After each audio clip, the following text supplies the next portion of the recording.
Welcome to this edition of the Million Dollar Mastermind podcast. This is where we pick the brains of high achievers from all walks of life and get their hard-earned, real-world insights on winning. I'm your host, Larry Weidel. And I think it's important, it's critical for those of us in leadership positions to give some thought or to be clear about what gets us excited and keeps us excited and gives us enjoyment. And break that down to the smallest level of being able to target an area, see growth, and get a thrill from it. You know, if you're not getting a thrill, you're not getting a rise, you're not getting some excitement or enjoyment from being able to impact a situation and see it turn out good, you need to find something else, don't you believe? For sure. And here's something that's been really important for me recently is the awareness of what I like and what I'm good at. And I think it's finding those small improvements is. And so what that means is that we need someone else in the business who's like doing the ensuring everything is up to standard and like running the weekly meetings and if like making sure everyone's doing their work on time. That's crucial because if we didn't have that and I wasn't aware that we needed that, then we'd never be at the size that we are today. Yeah, because there's a side of course, we know that if there's poison in the environment coming from something or some person or some whatever, that's got to go. But on the other hand, it's like if I'm being forced to spend time on things that's dragging me down, I've got to figure out another way of getting that done, get someone up to scale on that, get them on board, because this all relates to the topic, Tom, of the leader has got to take, it's not like, spend money, buy a new Ferrari every week, every month. You know, we do have guys in our business that have a Ferrari for every day of the week. You know, they wow. have Ferraris. I wish life was you. That's great. But on the other hand, once you get over the Ferrari thrill, you go down, it's a green Ferrari, it's it's a red. But after a certain point, I wish that was all there was in life, is to get that but whatever the satisfaction is for you, you've got to make it happen. And everybody I know that's in a leadership position, they find little areas where they can impact and counsel with people, get involved in situations, see them turn around. They get a thrill out of it, much like opening a new project and seeing, tweaking those things and getting advantages that you can take in and install in other businesses. When I rode horses, which I did for like 16 years, I love training horses. The boring part of getting in the ring and getting a new horse and, teaching that thing to swap leads on a canter or to jump fences without getting all, panicky and everything, and just going around the ring step by step, helping that horse mature, and then take it, then you go into the shows and the small shows and the bigger shows and bring that horse along. Just incredibly satisfying. And even something boring like dressage, which is like ballet with a horse, I just found that incredibly fun. Just getting the horse to do it, step by step, little improvements every day. And it's similar why, when I do the art, because you essentially do battle with the canvases, and then eventually you wind up, you have to make something aesthetically pleasing happen, and a lot of times it doesn't want to do that. But once you once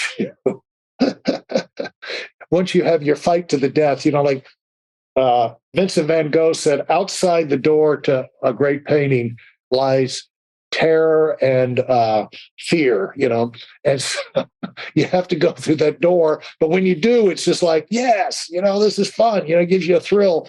And working with people the same way and seeing your businesses where you had bottlenecks now see that work smoothly, or your employees used to have problems handling a certain situation, and now it just goes like clockwork because you got involved. Those are the things that keep us excited, but we've got to keep ourselves stimulated. Otherwise, that lack of enthusiasm will go throughout the entire organization. It'll drain out of the entire organization. Don't you think, Tom? Exactly right. Continuous improvement. Yeah, you can't just come from someone at the top. It has to come from everybody, because what happens when you step away, you go on holiday, you want to move out of the business, it will eventually die if it's not improving. And you have a quote, there's nothing new under the sun. That we hear that, we learned that in Ecclesiastes in the Bible. And so you have a quote in line with that, and it goes where, while you're a big believer in podcasts, he says, I think the ability to learn from an experts in the niche you're trying to grow into is super valuable. I couldn't agree with that more. And that's why podcasts should definitely be considered at some stage in the early journey of a company. So talk about how you came to that conclusion and how that's benefited you. So going back into like the 7 years, the wasteland of 7 years, I told you about that one company, the one that sold for like an okay amount, and my mum was disappointed. So that one, what actually happened is I started a podcast alongside that company. And I think the podcast was probably ended up being a bit more successful than the business itself. And one of the reasons why I think that is because people were listening to the show. Basically, the show was a daily update where I was like telling people what I was doing to build that company. And so what actually happened out of that company is that there was this one guy who I remember would listen religiously and ultimately like offered to put money to invest in the company. And so I was like, this is a bit strange. I've never met this guy, but he's obviously been listening to me every day for a while, and now is happy or wants to give me some of his cash. And so this for me was quite strange. But then I realized that it's such a great way for you to influence or to have authority in the eyes of people that could be your investors, that could be your buyers. Yeah. And so that was a big realization for me. And then we started that podcast for my old employer, and we turned even the guests into buyers, and we built authority and became famous in that space. And so really what happens if somebody knows more about you or has been exposed to you and you haven't been exposed to them, this is like the concept of fame, then you basically have elevated authority in their mind. And if you have elevated authority in their mind, then it's easier to influence them.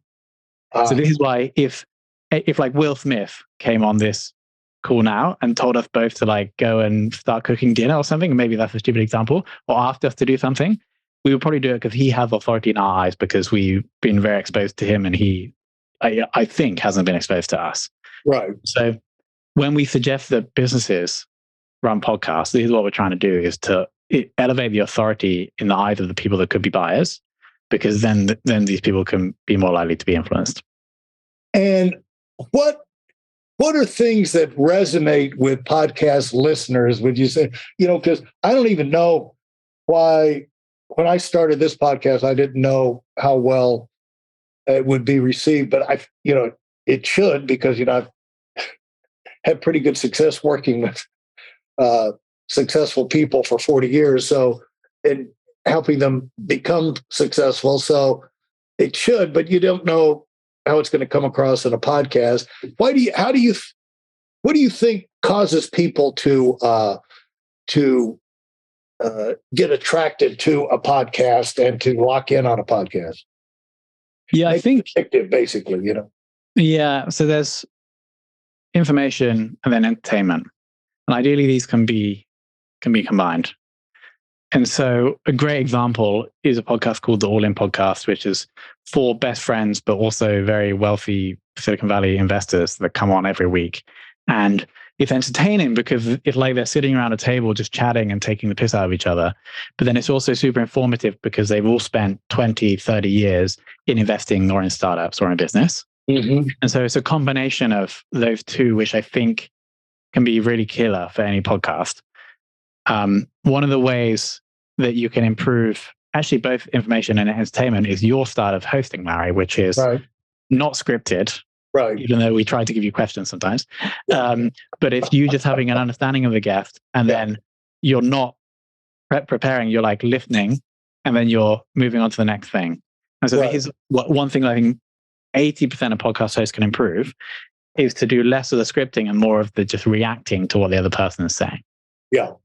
Yeah. Because it's just when I've got a script, it just doesn't seem to be interesting. It seems to be interesting while it's being written down. And then when I read it back, it's like, that's boring, because that's the way my talks have been, Historically, if I've had a speech or a talk to give to a meeting, it was like a one-word outline or something. And that's as much as I could take. But anything that you'd like to pass along to wrap this thing up? What have I not probed that we should have probed on this thing that could really be meaningful to people? Would you say, Tom? Yeah, I think when I was coming on, the biggest thing that I've realized recently is that if anybody is trying to like make money or build a business, you just have to build a better thing. And I don't think that's like, I didn't really know that for like 5 years. Yeah. And so just ensuring that you invest the time and effort to build a better thing. And if it's not working, it's more than likely that the thing that you're trying to sell is not better than the other competitors. Yeah. So that, I think, if someone like drilled that into my head after 5 years of trying entrepreneurship, I maybe could have shortened the journey. So that's probably the thing that I want to highlight again, is that just make your thing better. Like, don't worry too much about sales and marketing. Just make your thing better, and then you'll be successful. And the thing is, it's a certain maturity, but you have to be willing to accept the judgment of the public. And if you put your thing out there, it's kind of like people with managers will, over the years, will call me up and say, people just don't come to meetings. They're just not that excited when they're in the office. And I never get a reaction after we have a training session. And I said, well, that's easy to understand because you're incredibly boring, and, you're lucky they even come at all. I'm saying? It's like, smile, have some fun, put out some cookies, do something to change the dynamic of the office. Because at some point, like if you put out, it's kind of like a sales letter, like you and I, if we run some kind of campaign, a sales letter promotion, and nobody responds, it's because it's no good or it's not good enough. You got to be, if you're going to be a success, you've got to be willing to go through those things where the response is telling you not good enough yet, and losers will go in and say, not good enough, I'm not good enough, I quit, whereas the winners will go say, okay, not good enough yet. But that's like painting. I swear I have no clue how to paint. I get, you get a canvas, you get an idea, you get started. There's a guy in New York who does videos on YouTube, Brian Ruttenberger. And he said the process of painting is he'll start a new series every 6 months. He gets like 10, 12 new canvases and big ones, And he said the first day is fantastic. You get, and you're putting the paint on the thing, you get these ideas. And then he said, and then it's a bloodbath for 6 months trying to turn it into something decent, But the first day was exciting. But you have to be willing to go through that thing where your idea is not exciting, not, like you're a comedian, you're telling the jokes, not getting laughs. What that tells you is it's not funny yet. And so that's why they're refining and everything. And so keep on going. And just because you didn't get the laughs, you didn't get the sales, you didn't get the response, doesn't mean you won't. And keep looking for, like what Tom says, to make it better. And,